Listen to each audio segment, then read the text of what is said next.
আসসালামু আলাইকুম, কেমন আছেন সবাই? আশা করি আল্লাহর রহমতে সবাই ভালো আছেন। আলহামদুলিল্লাহ আমরা ভালো আছি। আজকে নতুন একটা রেসিপি নিয়ে চলে আসলাম, আর এটা হচ্ছে লাউ শাকের মুড়ি ঘন্ট। রুই মাছের মাথা এবং লেজা দিয়ে তৈরি করব। তো অবশ্যই ভিডিওটা শেষ পর্যন্ত দেখবেন।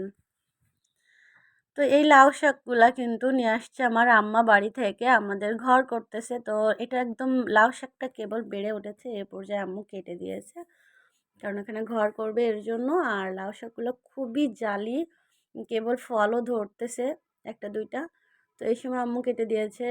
তো এই লাউ শাকগুলা আমি খুবই পছন্দ করি, এর জন্য আম্মু আমার জন্য নিয়ে আসছে।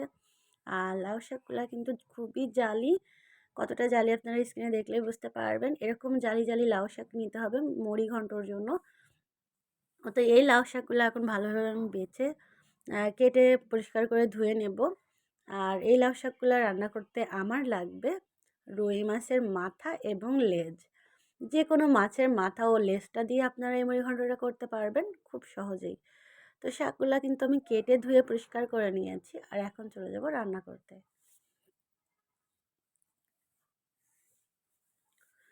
তো এখানে লাউ শাকগুলো আমি সব দিয়ে দিলাম। আজকে আমি মশলাটা আগে দিব না, পরে দিব। আর এখানে সামান্য পরিমাণে পানি দিয়ে দিচ্ছি।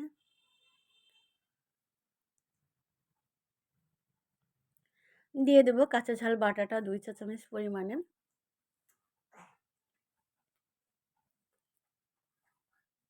রসুন বাটা দিয়ে দেবো 1 চা চামচ পরিমাণ।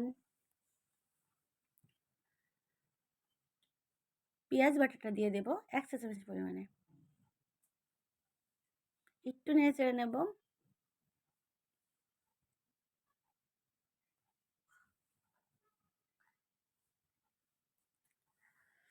এই মুড়ি ঘন্ট খেতে কিন্তু অসম্ভব মজার হয়, তাই একবার হলেও ট্রাই করবেন ইনশাল্লাহ।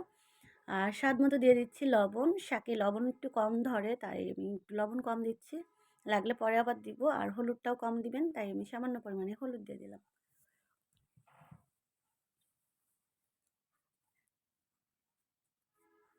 এখন দিয়ে দেবো আমি জিরার গুঁড়া 1 চা চামচ পরিমাণে। আমি আবারও একটু নেড়ে চেড়ে কষিয়ে নেব।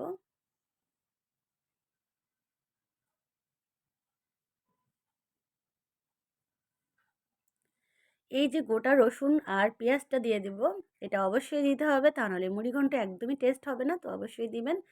এখানে আমি কিন্তু 1 কাপ নিয়েছি পেঁয়াজ কুচি, আর হাফ কাপ নিয়েছি রসুন কুচি। তো অবশ্যই এটা দিতে হবে মুড়িঘণ্ট, অবশ্যই অবশ্যই অবশ্যই। তো সবাই কিন্তু এই ভিডিওটা সেম সেম ফলো করবেন, ইনশাল্লাহ অনেক ভালো ফল পাবেন। আর সামান্য দিয়ে দেবো এখন তেল। তো আমি এখানে সাদা তেলটা দিয়েছি। আর এখন দিয়ে দিচ্ছি আমি মুড়োটা, মাছের মুড়ো বলে, আর যে মাথাটা আর লেজটা দিয়ে দিলাম। তো এখন ভালোভাবে দিয়ে আমি কষিয়ে নেব।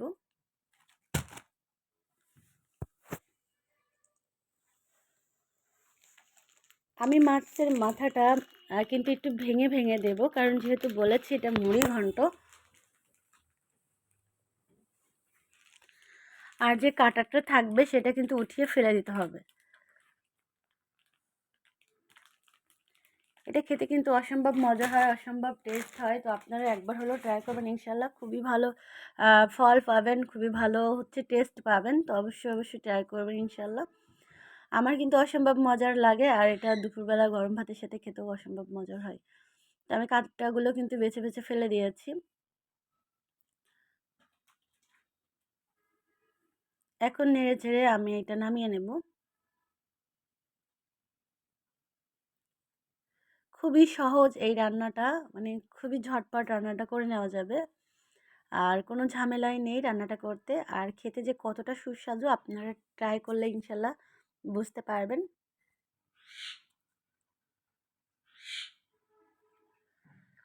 তো মাশাল্লাহ আমার রান্নাটা একেবারে হয়ে গিয়েছে, আমি গ্যাসটা এখন অফ করে দিয়েছি। তো কতটা লোভনীয় সেটা আপনারা কাছ থেকে একটু দেখেন, দেখলে বুঝতে পারবেন। খুবই অল্প তেলে এই রান্নাটা হয়, খুবই অল্প তেলে। আর খেতেও অসম্ভব মজার হয়। তো অবশ্যই ট্রাই করবেন। আর আপনাদেরটা কেমন হয়েছে অবশ্যই কমেন্ট করে জানাতে একদমই ভুলবেন না। তো সবাই ভালো থাকবেন। আজ এ পর্যন্ত। সবার জন্য আমার অনেক অনেক দোয়া, অনেক অনেক শুভকামনা। আমার জন্য আপনারা দোয়া করবেন। আল্লাহ আমাদের সবাইকে সুস্থ রাখুক, ভালো রাখুক, এই কামনাই করি। আজ এ পর্যন্ত। আল্লাহ হাফেজ।